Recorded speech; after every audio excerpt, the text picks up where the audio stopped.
Hello and welcome to Winter Sowing, Grow Your Own Native Plants in Milk Jugs.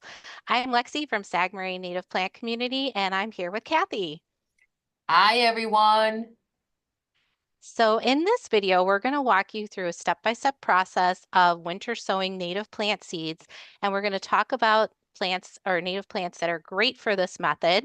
We're also going to talk about how to prepare your milk jugs or water jugs and the best tips for soil and temperature and location, where to put your jugs, and it's going to be a lot of fun. So let's get started. Before we continue, I'm just going to ask everybody, please like this video and subscribe to our channel if you haven't. It helps out our channel and you'll get notification of future videos, which we usually have one about once a week, sometimes twice, like this week. Um, Ways to grow from seed. Of course, we can do direct sow outside. Just put the seeds in the ground in the spring or preferably in the fall and just hope for the best. That gives you the least control and probably the lowest germination rate. Or you can do the method we're talking about tonight in milk jugs, kind of creating your own little homemade greenhouse. You have more control and you'll probably have more success with germination of the seeds. And then the third method, growing them inside under grow lights, would give you the most control and therefore the highest germination rate. And if you haven't already, you can check out our other video on starting native plants from seed indoors. But this is a little bit of a simpler method, and we're excited to talk about it tonight. So what is winter sowing? Winter sowing is a seed starting method that involves planting seeds in mini greenhouses, such as milk jugs or water jugs, and placing them outdoors during the winter months. Now, you can also use other planting containers, and in these two examples, we're showing you just kind of some different setups. So on the left, we've got the milk jugs, and then on the right, we have some just standard planting containers that are open and not with the greenhouse method. And then also far in the back there, you can see some milk or water jugs as well. So why do we do this? This is our natural form of cold stratification. So if these seeds went right into the ground, not in a greenhouse jug and not in one of these containers, they would experience the cold stratification. And some of these seeds need 60 days, some need 90 days, some need 30 days, but any of those seeds need that cold period in order to break their dormancy. So either method is going to work very easily for us, and it's going to expose those seeds to those natural freeze-thaw cycles. They're going to be in the dirt in these containers. And then the timing of all of this. So if we think about these seeds needing anywhere from 90 to 30 days for the cold stratification process, we need to get these things outside in midwinter so they have enough time to experience that freeze-thaw cycle.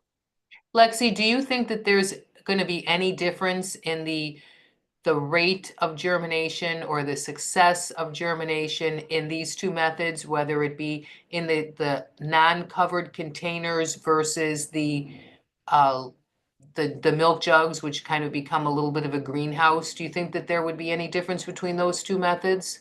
Yeah, so the open containers might get a little bit more activity from birds or mice or any of the creatures that are in your yard.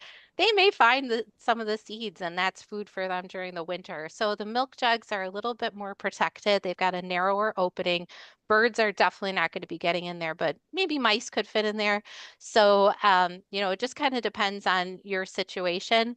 Overall, I did try this winter sowing a year ago with just the open containers and had a decent germination rate on some plants, on some others, not so much. So again, I think anytime that you're trying to grow native plants from seed yourself, to experiment with different methods and see what happens. There's going to be a difference between cold stratifying seeds indoors in your refrigerator versus doing it this way. And it's just kind of a fun, natural, scientific process for us to try to figure out what works best. I'm just kind of thinking that once they germinate and once it's a seedling, wouldn't you think that the seedling would grow faster being in a little mini greenhouse like that it would warm up in those jugs more? I think so, yeah. And I'm pretty sure that having that cover, that's going to keep your heat and your moisture in. A typical greenhouse is not that much warmer than the temperature outside. It might be just 10 degrees warmer, but that's enough to trigger the germination and also get your plants a little bit larger. Okay, why use winter sowing? It's great for native plants because many native plants need that cold exposure. So when we talk about cold stratification, I've never really, I didn't used to be a fan of winter. I guess I'm still not, but I have grown to appreciate the importance of winter, especially with some of these native plants and shrubs and trees that I've grown to love so dearly. And many of them, the majority of them, need a certain number of days with the temperature below a certain temperature, which is 41 degrees, right, Lexi? So they need to have the temperature below 41 in order to germinate. So these cold days are actually beneficial to our plants, and they're also beneficial to our trees because, the trees need to fully become dormant, and that's a rest period. So there is, as much as I hate to admit it, at least if you live in the Midwest, there's benefit to the cold. And it's January and February have their purpose, okay? They're low maintenance. Using winter sowing is low maintenance. There's no need for daily watering or grow lights like if you were to do it inside. It's budget friendly, it uses recycled containers and natural weather conditions, and you get actually stronger seedlings grown in natural conditions. Seedlings transition to the garden more easily. I never thought of that, but I bet that would be true. It's probably kind of harder for them. They're a little bit softer, more spoiled little seedlings when they're grown in the warmth of the house, right? But when they're outside in the elements, they're tough buggers right off the bat, like our native plants are. Winter sowing is an easy, effective way to start plants outdoors, giving them a head start for spring while reducing the need for the indoor growing setups. Yeah, I think one of the major differences too between growing indoors and then doing the winter sowing outside is just the size of the plants at what time. So if we're starting plants indoors and planting our seeds around March 15th after their period of cold stratification, we might have some pretty decent sized plants 8 weeks later if we're planting around May 15th. Whereas the winter sowing seeds will probably just be little seedlings in April, and they might not get to be bigger plants until June, July. So just a little bit longer extended period of growing. And sometimes, that's a good thing because you don't want a ton of huge plants inside, which can be sometimes a lot to deal with. So what native plants can we do winter sowing with? So typically anything that has a cold stratification code, code C, D, or M, they're gonna winter sowing and milk jugs are just gonna be fantastic for those seeds. So some really good examples of this would be rose milkweed. We've got a whole slide on some other ones to look at too, but definitely check the germination code. And for the ones that have C30, C60, C90, those are all going to be great options to do winter sowing. And even with those days in the parentheses, you don't have to worry so much about, well, if I put them in the containers in December, am I going to have to, think about something in 30 days? No, the time is actually just kind of a guideline for when we want to do cold stratification in the refrigerator. It means we need a minimum of 30 days for the seed to break dormancy, and it needs those cold days. So don't get so hung up on those numbers there as long as we get the seeds outside within that amount of time. So if we're talking about plants with a C30 or C60, they definitely need to be outside about now. So we have a good 2 months of cold stratification. So again, just take a look at that germination code and look for C, D, or M, and those will be some good ones to get started with. And as Lexi said, here are some examples of a few native plants that are great specimens for winter sowing that should do well with this method of germination. Rose milkweed, which is a C30, great blue lobelia, which is a C60. I get it that it means that it needs, 60 days of cold exposure or cold stratification to germinate. Do you have any idea what the D means?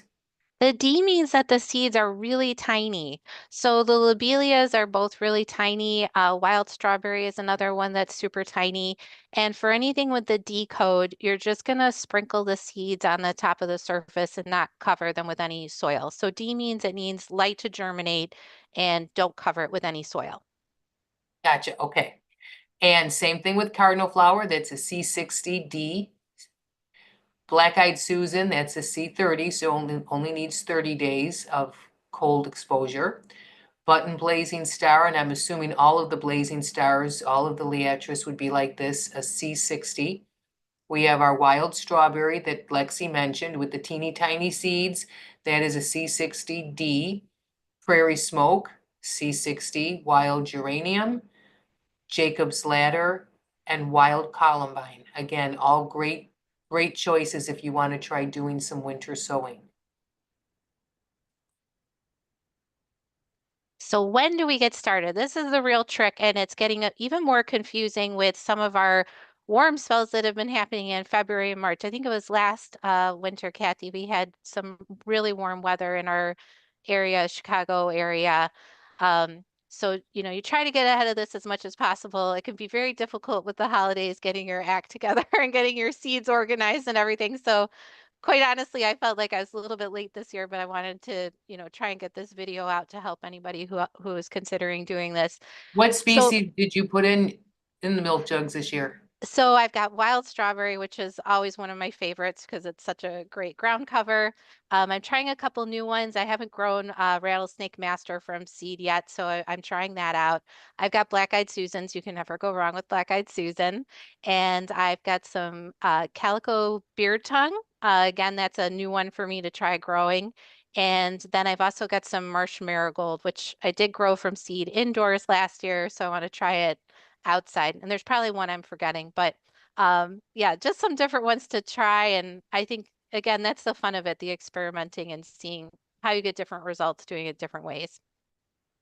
So we are in zone 6A, right, Kathy? Yeah, so where we are, we're in 6A, we're in the Chicago area, we're, in the suburbs near Chicago. If you go just a little bit west of us to some of the far western suburbs, you go into zone 5B, but we are 6A, yes. So really the top half of the country, I think about downstate Illinois, that's kind of where the temperature line starts to change quite a bit. But the top part of the country, we can be doing winter sowing anywhere between January and March and still get enough time for cold stratification. I've even started them outside in December and I got lots of sprouts the next spring. So, any time between December and March, I think is a good time to get started. The milder climates, you might need to do your cold stratification in the fridge and then try planting your seeds, your stratified seeds outside once you've met the criteria of 30 or 60 days. So milder climates might be a little bit more of a challenge, but up here in the cold upper part of the country, we've got a little bit more of an extended period of when we can actually do this winter sowing. And then See, just there's another reason why cold is good, right? right, exactly. We can do it a little bit easier in growing our native plants this way. But one thing to note too, I just wanted to mention is if a seed has a stratification code or no stratification code, let's say their germination code A, like purple coneflower, that means they don't need any cold exposure. So typically I would not start those kinds of seeds using the winter sowing method. I would stick to something that does need the cold stratification and then just plant those germination code A seeds outside when you're ready early in the spring, or try starting those inside in the spring as well. That's interesting. That would be a good idea for a future presentation of native plant seeds that you can sow in the spring versus one that should be winter. So that would be a good presentation. Right, no chill needed for those seeds. They're super easy to grow too, like our Monardas, our mints, purple coneflower, like I said, one of the favorites. So some really cool plants that you can grow without any stratification at all. Because so many times I think people get seed mixtures, they get seeds in the spring. The spring is when everybody is really motivated to plant. They want to get outside, they want to garden, and they plant their plants and they sow their seeds, and they don't realize that these plants need cold stratification, and therefore they're not going to germinate in the spring and in the summer. And maybe the following spring they will, after they've gotten all those months the following winter of cold, but by that time they've been out there so long, they might be dried out from that hot sun. They might be, you know, overly, they might have been damaged. They're eaten by something. So people think that they had no success with this seed mix, when the truth was that these seeds needed to be planted in the winter in order to germinate. So that would be a good one, the ones that you can actually plant in the spring. So how cold for cold stratification? Kathy mentioned this 41 degrees. That's kind of the magic number. And seeds generally need to be between 33 degrees and 41 degrees to meet the cold stratification requirements. So that's why when we fake it indoors and we use the refrigerator for cold stratification, just wrapping up the seeds in a wet paper towel and putting them in a Ziploc bag, putting them in there for 30, 60, 90 days. That's why the refrigerator works so well. It's perfect temperature for them. But if the temperatures during the winter rise above 41 degrees Fahrenheit for an extended period, the cold stratification process could be disrupted and the seeds may not receive the consistent chilling period they need to break dormancy. So this is where it gets a little bit iffy if February and March are going to get too warm. We want to have started our winter sowing process, as early as we can. So end of December, early January is really a great time to start. Right now, we're just, at the peak of this is probably the best time to get them outside. This is our last kind of runway to get these cold stratification seeds out to make sure they've got enough time. So if cold stratification is disrupted and it gets too warm, what can happen? We can have a dormancy break that may fail. So the seeds may not go under the physiological changes required for germination. Some of them have a really thick outer shell that needs to break down, and it needs that cold period to get that shell broken down. We could have premature germination where the warmer temperatures could trigger the seed to grow and not have the necessary chilling time. That could result in a weak seedling, or if they sprout too early because of an extended warm period, and then there's a chill or a frost, you could potentially lose some seedlings. So want to try to prevent that from happening. Or we could just totally have a delay in germination and they won't trigger and they will stay in dormancy even when the conditions are suitable for growth. So again, that's why this cold exposure is just so important for these seeds. They've evolved with these conditions and we need to try to mimic them as much as possible if we want to grow our own native plants. And here like the other day, we had a day that was it yesterday? One day it hit 50. We went from like 50 below a week ago, and then we were 50 above. But and it's like you kind of think, oh, this is nice. We're getting a break, a warmer day, can get the dogs out for walks and stuff. And now I'm going to be thinking, oh, we're breaking the dormancy, that we're not going to they're not going to get cold stratified. No, we don't want a warm day. No, I mean, if it's just 1 or 2 days, it should be okay. But it's like if it's an extended period, then yeah, we could be in trouble. Okay, what you will need for this process, you need your native plant seeds, whichever varieties that you're going to try, and they will have those germination codes on the back of the seed packet. You need your clear plastic milk jug, one per species, and you need potting soil with mild nutrient profile. Remember, our native plants don't like too many nutrients. They like our soil the way it is. They're not they don't want all of that. So Lexi has found that Fox Farm Happy Frog potting soil is a great mix to start native plants in.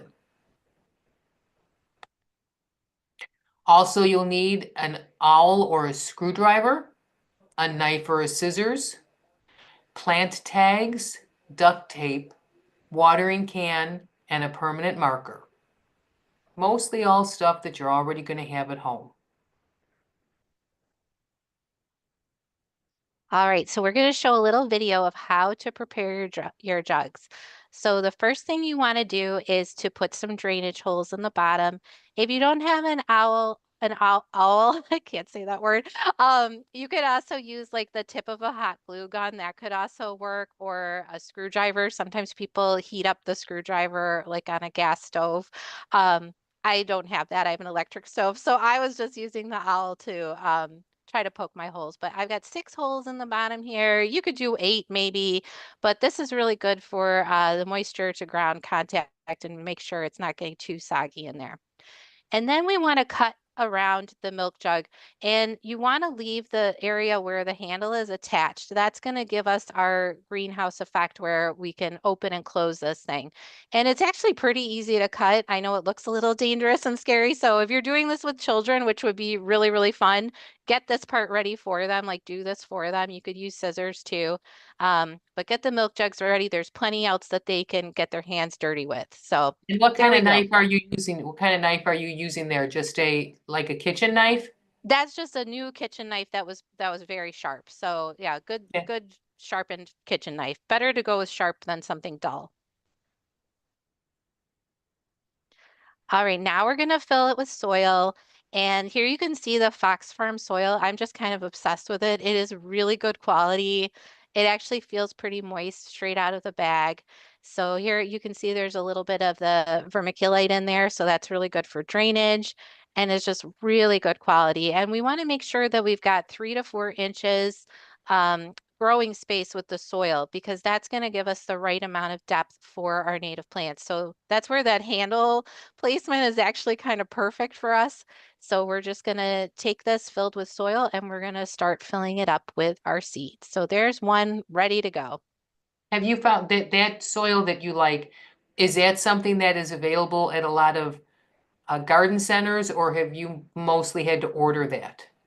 It's gotten pretty popular. You'd have to check your local garden centers. I don't know if it's at the big ones quite yet. I've just been ordering it online, but it is a very popular brand. People really, really like it. It's great quality. All right, so now we're going to show you the whole process of sowing the seed. So first you want to make sure that there is some moisture in the soil. So I just took a little watering can and just wet the soil a little bit more. Again, remember we're trying to recreate those cold stratification situation, which would mean moist soil. So my soil is moist. Now I've got some plant markers in here. I've used a permanent marker. And here we've got rattlesnake master. So this is a bigger seed. So you can actually kind of see it going in. A lot of these seeds you're not going to see. They're going to be so tiny. Even this one here, this is a sweet black-eyed Susan. And that could be a little bit hard to see in the dirt. But both of those want soil on top of them. They like to be covered. So we'll do that after this process. But you know, this is kind of a less specific way of planting, I'd say, versus when you're growing indoors, you've got a little bit more control. I think of it as I've got a pinch of salt and I'm seasoning something. So that's kind of a good rule of thumb of how many seeds to get into your containers. You don't want to go super crazy and have too many plants in there. So what you're doing now is taking your duct tape. I cut 2 pieces and then kind of just put them all around. And then one note to think about is you want to write the name of the plant on the outside too, just because you might not be able to see inside and see that plant marker. So what I did is I just put the finished jug when it was taped up, I put it on top of my garbage can to write on the actual duct tape because remember, you don't want to turn these on their side. You want to make sure that you've got that layer of the dirt, then the seed, and then the little bit of sprinkle of the dirt on top of that. And you don't want to turn that on its side and disrupt the depth of those seeds.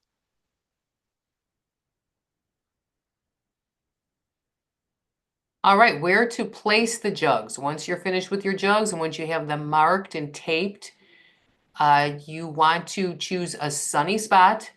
Ensure the location, let me move this little thing, I can't see. Make sure the location gets enough sunlight for the seeds to germinate in early spring. So definitely a sunny spot. Be sure to not set it someplace where there's a low spot that could flood, especially think of flooding with snow melt and so on. You know, even if we don't have a lot of flooding, you know, there's places in my yard that are not normally wet in the summer, but they can be wet during snow melts because the ground is frozen. and the water can't percolate so well. So I have some areas that will collect water in the winter that don't collect water in other seasons. So protect from pooling water. Add mulch or snow around the jugs. Mulch or snow can help provide extra insulation and moisture regulation. And protect from wind. Group containers together or place them in a sheltered spot, ideally, to help prevent tipping over. It's not, I guess it's not so much that the wind is going to hurt the seeds, but the wind could blow over the containers and then everything just can get messed up. The other thing that's key here is you want to put these containers on earth ground, whether that be leaf litter, sod, dirt, mulch. Just be sure that it's on ground, not on cement or asphalt or patio stones or gravel or lava rock, whatever it be. Be sure it's on natural ground. Ground temperature is more stable than cement. The natural moisture exchange from the soil will help the seedlings or the seeds. The ground acts as natural insulation. It minimizes the risk of overheating on those warmer days, and it provides more stability during wind.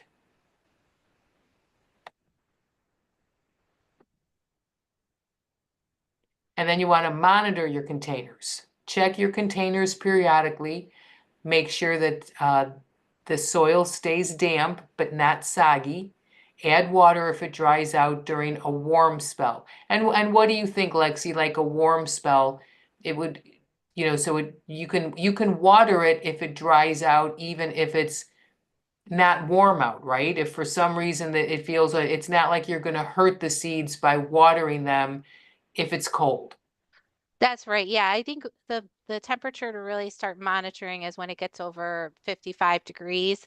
Then it can really start to get a little bit warmer in there. Again, those greenhouses can be 10 degrees warmer. So just check during those periods when it gets 55 degrees and above. And as temperatures warm in the spring, check for germination. Open the covers slightly to acclimate seedlings as they grow. And here comes the exciting part when your seedlings are emerging. So this was the first year that I did winter sowing and I made a couple mistakes. So the first one was I put it on my patio pavers. I didn't know about the ground contact. So that was a learning for me. And I actually got quite a few seedlings, even though I did it wrong. So, you can't really go wrong with these things. You're just experimenting. But I had some really good success with New England asters. That's the second round pot on the left. And the funny thing about when you're putting your seeds in, you don't really realize where you're scattering them, or there might be some movement in the container itself. So they could come up in these kind of bunches like this. And it's a good opportunity to see what the little seedlings look like versus, when they're a little bit bigger. So definitely check for those little seedlings popping up. On the right here, I've got common milkweed, and I put these outside, I think in December. And these pictures were taken in April. So you'll start to see these seedlings emerging. I did have one on the left here. I think that was a nodding onion that I might have only gotten one sprout. So don't be disappointed. Some species might do really well and some you might just be more challenging. You might tweak some things like the placement of your containers or the soil you used and you'll get different results. So it's something fun to just keep trying. And then as you're looking at your containers and these seedlings coming up, you definitely want them a little bit bigger than this in order before you plant them in your garden. But because they could be tighter together, you're going to have to divide these up a little bit. And so I try to just be gentle with my hands. Sometimes I do use my tweezers to get them out a little bit. But try using different tools to break up your seedlings and just be ready to do that separation. How big do you think they need to be before you can separate them? I like my plants to be about 6 inches tall, I'd say is a good rule of thumb. They need to have at least 2 to 3 true leaves. So what we're looking at are the cotyledon leaves. I hope I said that correctly today. But just the little baby seedling leaves, and then they'll start growing their true leaves. So you definitely want them to be a little bit bigger than this. And yeah, 6 inches is kind of a good rule of thumb, I'd say.